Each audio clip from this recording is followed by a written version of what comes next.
Okay, welcome friends. In this module, we will continue discussing about this thing, the inheritance, which is a very complex topic, but again it is very important topic of the C++ language. In this particular module, we will be throwing some light on what is happening under the hood, when we do inheritance, what exactly happens, and why C++ chooses a typical approach which embeds the base class sub object into derived class. Why it is so, why it is doing that, and we will be looking at that. How different types of inheritance is actually implemented, the three types that we have seen, public, private and protected, how it is basically implemented in the model. You probably see most of the discussions about other languages like Python and Java and all that being higher level language, people do not prefer to talk about the implementation, but C++ it makes a lot of sense talking about this implementation, because C++ is modeled in cases where speed is primary, is most important, and if you know how these decisions are made, probably will be able to help you out how effective or efficient your solution is going to be. Okay, and we will see at the end how objects differ from the sub objects, which is basically embedded based on the types of inheritance that is being used. Okay, we will begin talking about C++ object model and the inheritance. We see that there is a base class and the derived class, and the derived class, once you define a derived class object, it will automatically will have all base class members into it. That base class object which is embedded inside the derived class is called base class sub object. This is what we have seen, and the C++ object model implements this inheritance in the simplest possible manner, just mapping it, just embedding the base class sub object into it. There are other possible ways, like having a pointer to a base class object, or there are many other ways of doing it. There is a single place in the memory where you store that base class object, and also derived class object will have a pointer to it, and there is a table which contain all base class sub objects, and whenever you are referring to it, you just have provide an index to it. There are many ways of implementing it, but why C++ designers have chosen this? C++ designers have chosen this for one simple reason: efficiency. If the base class members are added, for example, the PB base int that we are talking about, and the PB derived int, if a programmer accessing any one of them, there is no difference between the access. It is, well, because both of the things are part of the derived class object only, so there is no time delay. Okay, there is no difference. So that is great. Second thing, whatever number of they are all part of the same block. I do not need to traverse those pointers. If there are pointers, I need to traverse those pointers, which adds any additional delay. So it is the most efficient solution, but then it is not the best solution from other angles. Obviously, it will add memory bloat, because if you inherit continuously A into B, B into C, C into D, a D will have all sub objects A, B, C, all sub objects as part of it. So the class will become bigger. So his class size, the object size bloat is a serious problem with inheritance. That is one problem. The other problem is, if base class change on its own, you have already embedded a copy of it, and if base class design changes, you will have to recompile the program which uses derived class, which does not even have base class, because unless you do that, that base class sub object will not be again copied to it. That is the problem. Okay. But anyway, most efficient implementation is chosen because C++ designers always felt that the efficiency is their prime requirement. Okay, let us try looking at, I said base class sub objects are embedded in derived class. Is that really the case? You can check, actually this is a simple program to do it. Class B, which has only one private member integer I cannot access this member from derived class, and class D, which is inherited from B, also has one simple integer member, and now I write the main function. I define two objects, one is base class object, another is derived class object, and I am just use size of function to display the size of this thing. If I only have the members which are defined inside, the derived class only has one member, you can see that, one integer. Looking at this, you can conclude that both the sizes of class B and class D has to be same, because both contain same member, one member, integer member. So, if integer is of 4 bytes, both the classes, objects of both the classes will have 4 byte in size. It is not so. You can see that the second output is 8. Why? Because remember, as I said, it is embedded. So, actually DOD contains a small base class sub object. Though private members are not accessible to either members or this thing, it is part of it. So, remember, it is actually part of it. Even if people say that it is not available, it is there, it is not directly available. Okay. It is still available through member functions of base class, public member functions of the base class. And this is something that we have already seen. Base class object, in base class, if it is a private like this, in the base class sub object, it is not available, accessible directly. Public, I am talking about the public derivation, integer and an integer member and a function, okay. They are public. So, they are available in the public in the base class sub object, but please understand there is a difference between base class object and base class sub object. Here this is there is a private member. So, if I define a base class object and a base class public member, if I call a base class public member, it can access this, but a derived class public member will not be able to access this directly, okay, and that is the difference. So, the object base class object is not same as base class sub object. And how it is implemented? A derived class object, remember, as I said, it has the initial part in the beginning only. You have a base class sub object embedded, and now this part is provided. So, base class sub object contains actually two parts. One is the derived class the object contains two parts. One is base class sub object, which is exactly like the base class object, but then there is some difference which we have already seen, plus whatever we have defined in the derived class. Okay. Same way, in the case of private inheritance, whatever we have defined as private is not available there. Whatever I have defined in public in the base class is available as private. You can see that again the base class sub object is not the same as base class object. There is a difference. Whatever we have in as public here is available as private there. Whatever we available as private here is not directly available there. Okay. And again you can see that it is so. This base class sub object is added in the beginning of the derived class object, and the rest is as it is. What are the observations? We have already seen these observations, that base class object is not the same as base class sub object. Base class members treated differently based on the inheritance type, and base class sub object are generally added in the beginning. Now, that is the implementation part. Okay.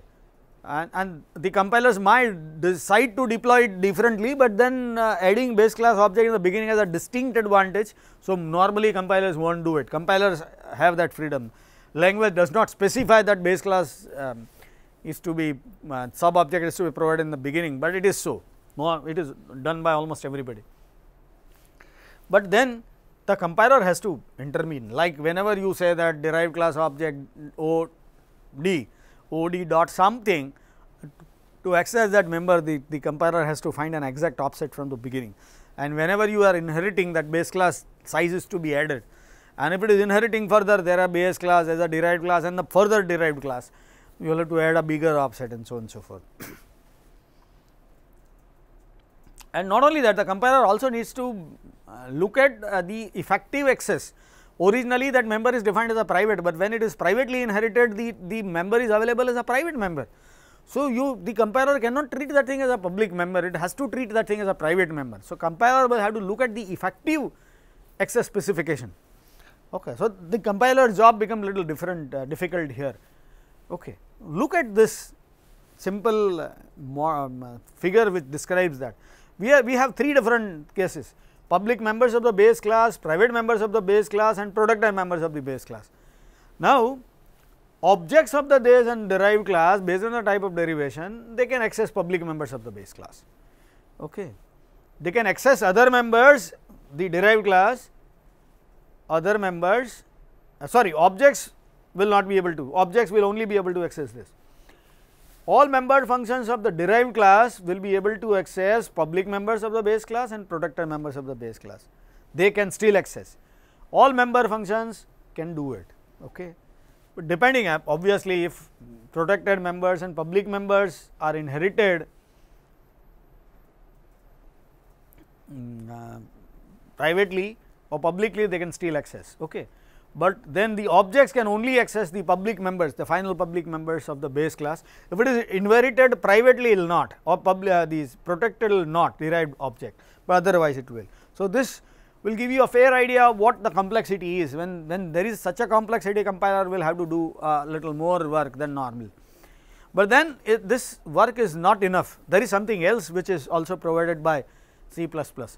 Now, the problem with the inheritance types that we have seen, when I say that class X is derived is public from class B, class A is derived into class B, or class B is derived into class C in a public fashion, it assigns the access specifier and mask to all members. All members are publicly inherited. What if you want almost everybody to publicly inherit into other, but then for a single member you will have to have some exception, you would like to change that thing. If you want to do that, there is something called access declaration provided. Okay. For example, I inherit privately, but then there is a specific member I like to inherit as public. I inherit everything as protected, but then I will have to like make sure that one element is inherited as private, something like that. When I do that, see, for the class for which it is derived does not make any difference. Please understand this, this is an interesting point.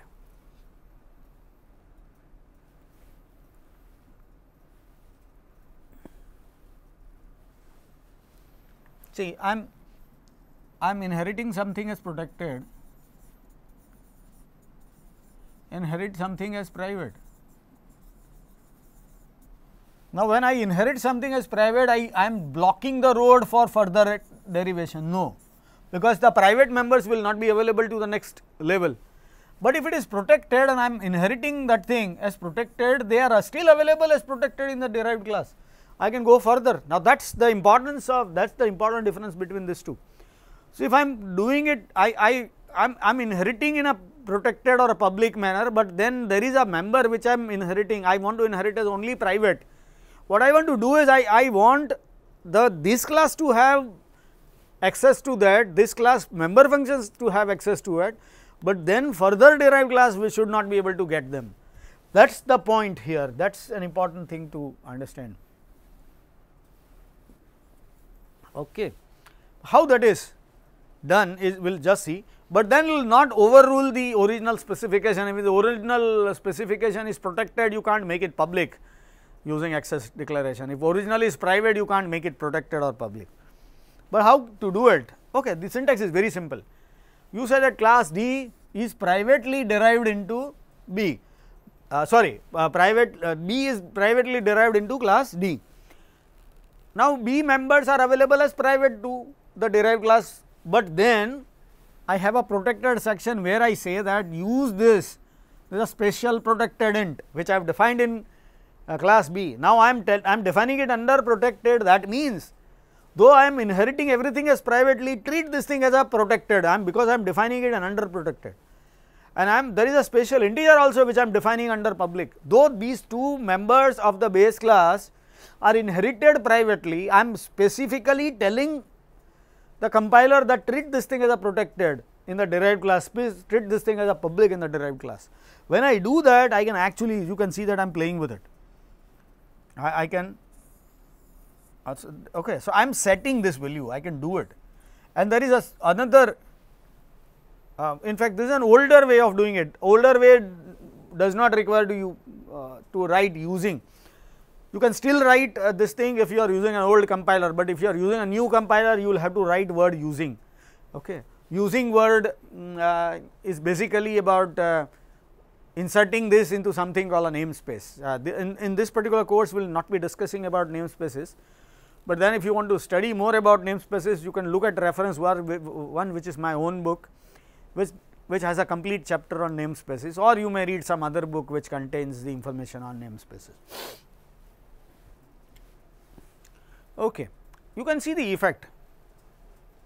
This normal integer which I have not converted to anything, which is basically inherited as private. So, I cannot assign any value to it, but then this is special integer which I can assign because it is inherited as public. Okay. And I can call this function which change the value of my protected member, and I can use that thing because it is specifically inherited as protected rather than private default, okay, in that case. Okay, now we will see some other examples. First example is where we will see how we can inherit further. In the subsequent modules, we will look at some other examples. Inheriting further is about inheriting a class into the other class and then inheriting that class into one more class. Now, we are talking about a class called stud, which defines a student, which has 4 attributes: name of the student, address of the student, the grade the student has obtained, and school from which the student has come here. So, these 4 attributes, I just assume these 4 attributes, you can have any other attribute of your own. It basically demands you to decide what exactly is the demand for the designer, and it is not an easy thing to decide. You will have to look at the user specification and what exactly is needed from this object and so on and so forth to come and decide. This is not a simple thing, but anyway we are not discussing design right now, we are only discussing the language. And I have a very simple constructor which does this, will fill the information for all these 4, very simple class. Now, I define one more class called MCA student. Now, MCA student is public stud. That means, if I define an MCA stud class, we will automatically have stud object as a sub object inserted in the beginning. Okay, but it will have 2 more things: year wise marks, 3, name of the MCA, and this thing may be an MCA college name or whatever, and there is something called lab. Okay. So, MCA students will have to undergo a lab. So, there is a lab.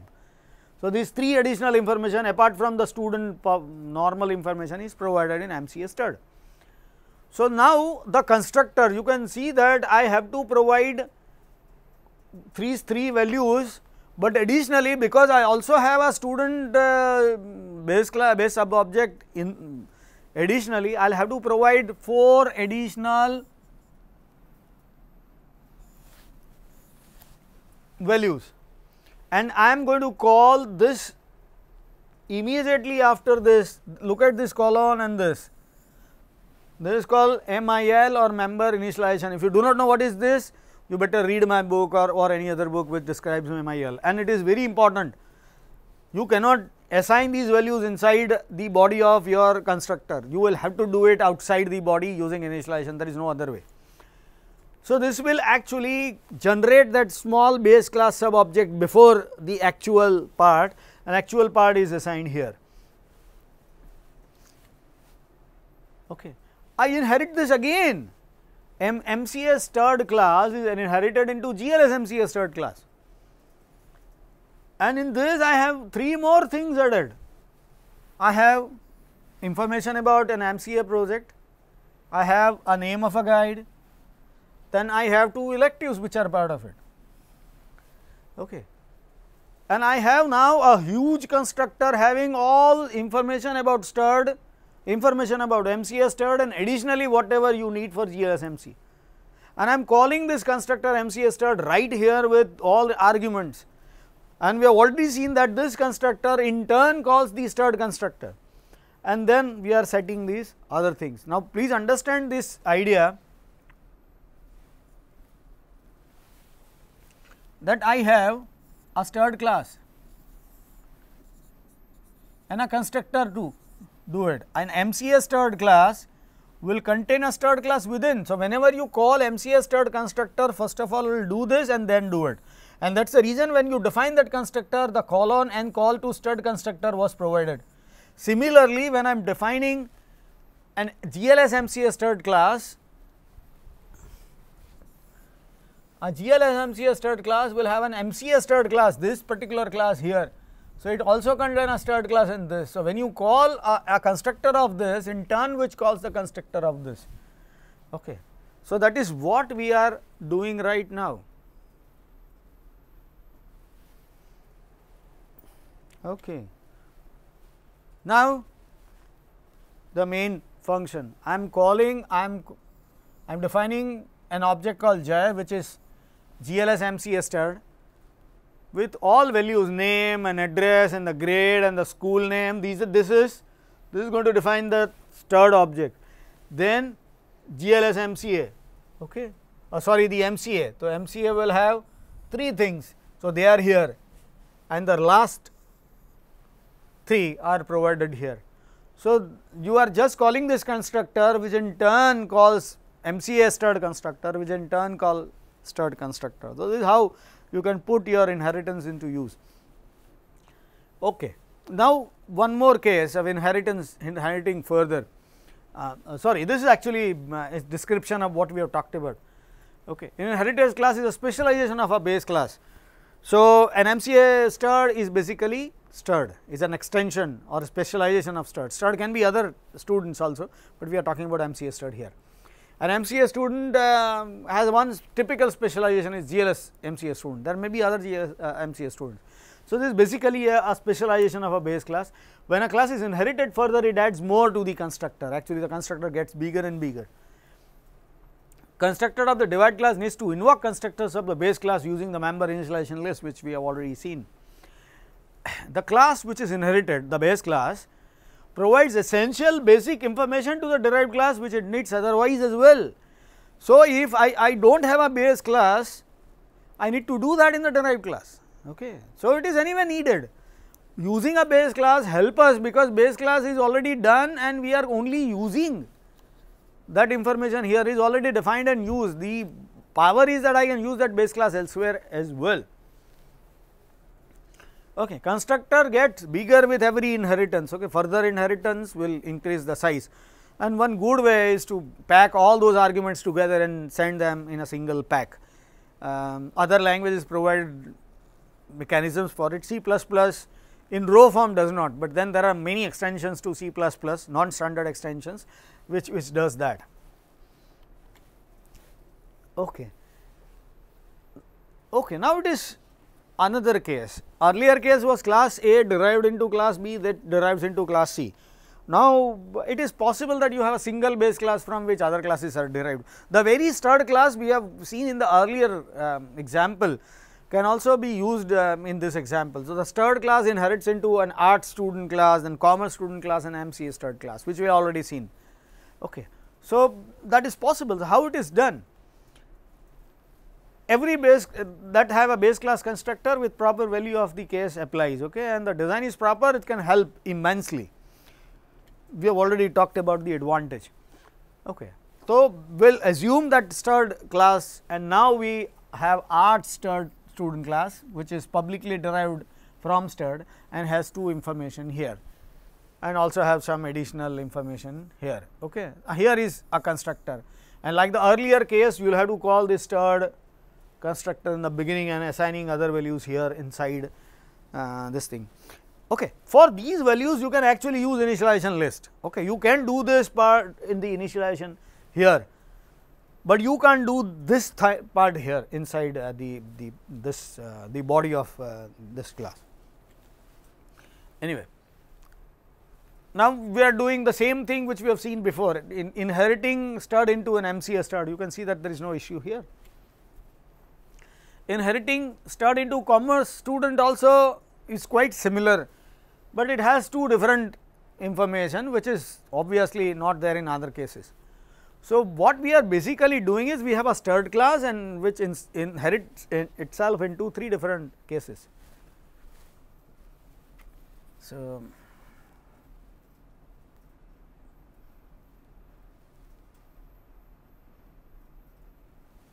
okay, so what we have is a stud class which inherits into art student, also inherits into com student, which also inherits into MCA student. Okay. Like the earlier case, whenever a constructor of this is called, the beginning it has to call stud constructor, and then the body. Similarly here, and as well here as well. Okay. So this is how it is designed, and you can see that a single stud is inherited into all 3. And the advantage of defining it this way is that if I do not really do it, I will have to anyway define the name of a student and other information here, I will have to do the same thing here as well as here, and we have already seen that this duplication results into a serious problem if you need implementation where you need to change something about student. You would like to store, for example, information about the IFSC code of the bank account from which student transfers money as a fee and so on and so forth. So, that information is to be added in all cases. You do not need to do it, like you can do it in a single place in case of a inheritance. That is the power of this inheritance. Okay. And now, I have just defined 3 different students. One is a commerce student, an MCA student and an art student. You can see that in all these cases, first 4 arguments